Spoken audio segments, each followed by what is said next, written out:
What's good, YouTube, man? It's your boy Solo, man. We got another video today. We got how Paul George completely ruined his reputation, man. How y'all feel about this, man? Y'all think Paul George ruined his reputation? I don't feel like he ruined his. I mean, I don't want to sit up here and throw titles at niggas and be harsh, but I feel Paul George. I think people have just stopped taking him serious because in a way it like seems that he's taking his podcast and shit more serious than his career. So I mean I don't know. I wouldn't even say that necessarily. I don't know. I personally feel like Paul George is this. He has had a lot of controversy around his name this year, Shout out my guy and Buster not Bread good. for this fantastic idea. Yeah, that was probably a bad quote. He said that wrong. Probably was like, I'm going to focus so we can work towards getting to a championship in the future. Exactly. I hope he wasn't talking about this year. He sounded real frustrated, but I'm like, yeah, that's a bad vibe. Hey, Jeff So Teague I'm looking- is the funniest nigga in the league, bro. Like, if y'all watch his fucking, just him talking about, like, league stories and stories in the league, that should be hilarious. Jeff Teague, a real nigga. That you crazy if you go pod and your performance on your pod is better than your performance in the game. But before we That's what I wrap, meant, fellas, though. it's no secret this season is up to this point, man. It hasn't been what we envisioned. I know my goal when I first signed with Philadelphia was to bring a championship to these amazing fans here. I want to let the Podcast P family know that after today's episode with Dwight, I plan to take a break from the pod just to focus on getting my body right. Paul George's game is still one of the smoothest, prettiest games I think I've ever seen. Every time I see a TikTok, I feel like Paul George only said that just because he's aware of the controversy around his name. He's aware of motherfuckers trying to shit on his name and shit. So now it's all right. I'm off the podcast. I'm Paul locked in. saucing someone to this instrumental. Bro, I understand. I can genuinely understand why a kid like Cayenne Anthony or even Brandon Miller would grow up calling this man their GOAT and idolize his game, especially if you have anything near his frame. Outside of his game just looking very fun to watch on YouTube, Paul George early in his career looked like he was going to be one of them ones. Okay, we know Paul LeBron George was historically so went 7 fucking games Indiana, with man. this team, but the series right before that, a 22-year-old Paul George pushed LeBron also to 7 games. Mind you, that was one of the best seasons of Bron's career, and a 22-year-old did that. Also, I always respected the fact that Paul George came back from a grueling injury and completely redefined That his is game. one thing motherfuckers don't give him his props for. This nigga not only bounced back from the most. I thought when that nigga got injured, I thought his career was over with. I'm like, bro, there's no way this nigga's coming back from that fucking knee injury, bro.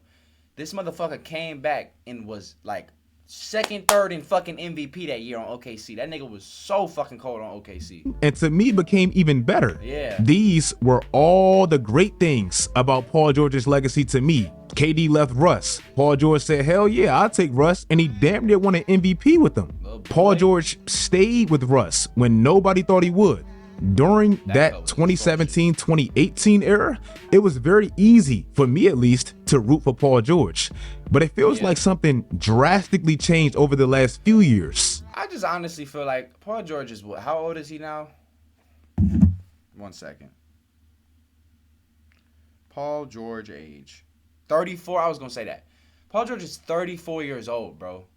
We're talking about shit he did 12 years ago in 2013, bro. This nigga is 34, hooping with a bunch of 20-year-olds, keeping up with a bunch of young guys in the league. Like, he's just at the end of his career, bro. The nigga's not going to be, like, there's not too many LeBrons that stay the same and have the same fucking just longevity their whole career, bro. They go down at some point. And I feel like Paul George is at that point. He's just going down, bro. The nigga's a Hall of Famer. We're not going to sit up here. Y'all can say whatever y'all want. But motherfuckers can't sit up here and play with Paul George's name like this nigga's not I a just Hall seen of the Famer. news that Paul George is officially out for the remainder of this season. And depending on whatever the hell his market looks like in the summer, he might have just played his last disappointing ass game in Philly. If that so happens to be the case, especially after this contract that I Paul was gonna George say literally they just signed signed that this nigga a summer, fat, Paul dumbass George's contract. reputation and legacy feels like it's 50. Oh my God, man. Just look at these numbers, bro. To play basketball, nigga. I advise any motherfucker that's under the age of 18, if you in high school, bro, and younger, bro, and you got dreams of taking this and want to take it to the next level NBA, take that shit serious, nigga. Lock the fuck in now. I don't give a fuck if you 12, 20, fucking 15, 16, 17. Bro, lock the fuck in if that's what the fuck you want to do. Because I'm going to be real. I had my own dream. Niggas thought they was going to the fucking NBA, NFL. Niggas thought that same shit. but niggas wasn't 14 doing windmills between the legs and 6'8". So I just was like, fuck that shit. You know what I'm saying? Man, man, we ain't even gonna get into it, but I remember the day, bro, you realize it's levels to this hoop shit. Just signed this summer. Paul George's reputation and legacy feels like it's ruined.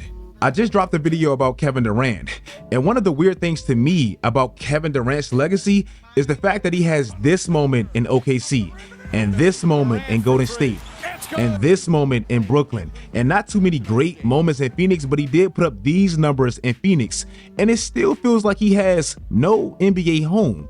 Now imagine if you take away Kevin Durant's championships, MVPs, great moments, and all of his great Olympic gold medals, and you kinda have Paul George. Let's take it back to Indiana, where Paul George probably had his most memorable moments. Regardless of anything great Paul George did in that jersey, they don't even recognize him there anymore, and he's pretty much viewed as a forever snake.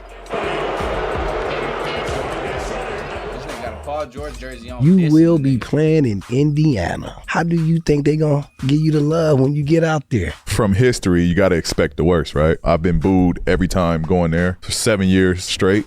Well, the reason Indiana will probably forever dislike Paul George. I thought Paul George, when he went to OKC right after Indiana. I thought he got traded there. Or did he just like force his way up is out of there because 1 year removed from you telling that fan base you want to be a Reggie Miller type of franchise player for them, the following season you pretty much fucked them over, and that's putting it lightly.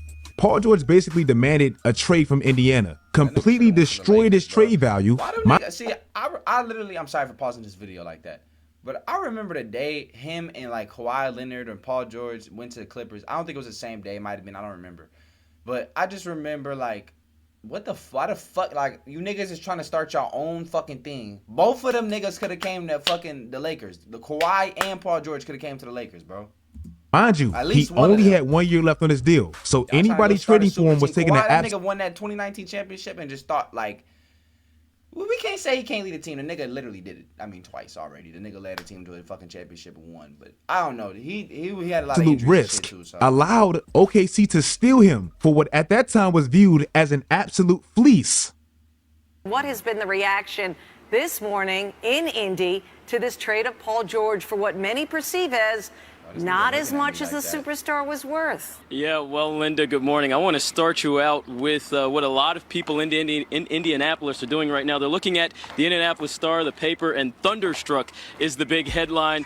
Now, that trade did ultimately wind up being great for Indiana because they got Sabonis, in which they flipped for their now franchise player Tyrese Halliburton. But still, the principle, bro. So essentially, they traded away Paul George and got Tyrese Halliburton.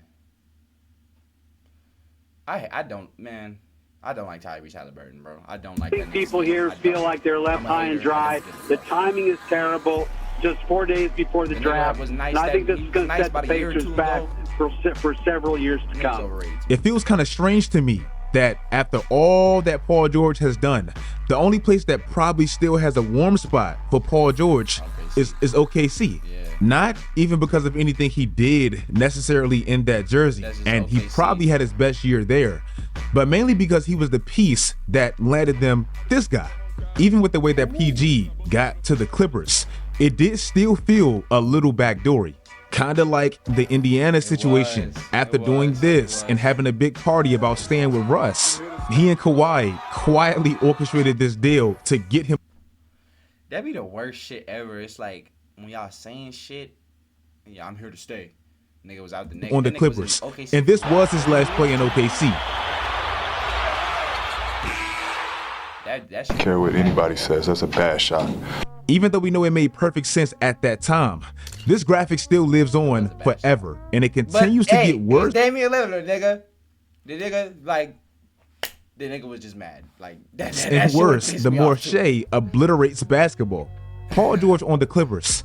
It's safe to say that he had his many struggles. Mainly, he and Kawhi could never stay on the court for any significant duration of time. And to me, that destroyed this tandem.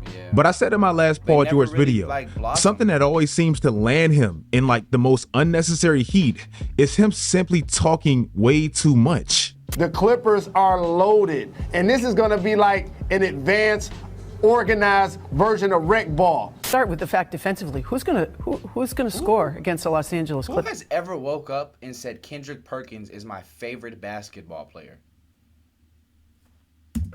I would give the slight nod as a defender to Kawhi over Jordan. I'm going to say the Clippers. That team defensively is going to be great. Honestly, After blowing that 3-1 lead, Paul George said this, which we knew wasn't true. I think internally we've always felt this is not a championship or bust year for us. In hindsight, we understand that Brooklyn had 1 year to get that job done, and they didn't. The Lakers really had one full, healthy year to get this job done, and they did. The Clippers literally had 1 year healthy to really get the job done, and we know they didn't. All summer, you train for these moments to where I just feel like, I understand the regular season, but when it's playoffs, bro, I feel like a 60% Kawhi Leonard would help the team, bro. Even if that nigga got a limp down the fucking court, limp on defense, it's Kawhi Leonard, nigga. Like, I feel like you some injuries you can't play through. Some you could thug it out, man. That was one thing that the old generations and old heads, that's one thing you have to give them credit for. Niggas was a lot tougher mentally. you fail, live with the results. Nope. I ain't going with that. I'm with you, Shaq. If you fail, you can't fail. When you're 2 for 15, nah, I ain't living with that. Nah. Paul George basically left the Clippers because of a no-trade clause, completely misinterpreting his value. And I have to say positive for the Clippers. This situation right here is a clear example of sometimes the best moves you make in life are the moves you somehow don't. This move happens to look so bad and kind of deceiving because last year Paul played the most games he ever had in that uniform. What exactly was last year? A contract year. This year, after getting that massive contract, Paul's on pace to play his third lowest. I don't know if Paul really knew about Philly prior to joining, but I promise you, he picked the wrong place and specifically the wrong fan base fresh off of this contract to fleece them, not give them any real results, and somehow seem to be more passionate about a side gig. The worst heart to break is a heart that's recently been broken repeatedly. And doing this successfully, might I add, it's a damn good podcast. Basically feels like you're dancing by the girl crying. I did not call Clippers the B team. I said it felt like the B team just because of. I didn't say they were red.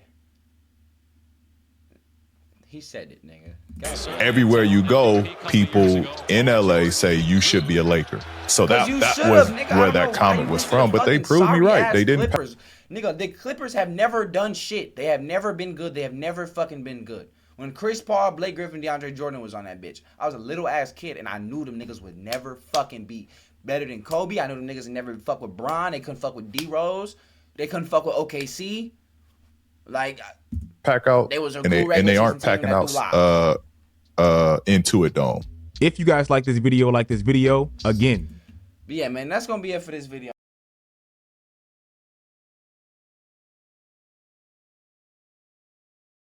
Or not, man. That's gonna be it for this video. I'm out this bitch, man.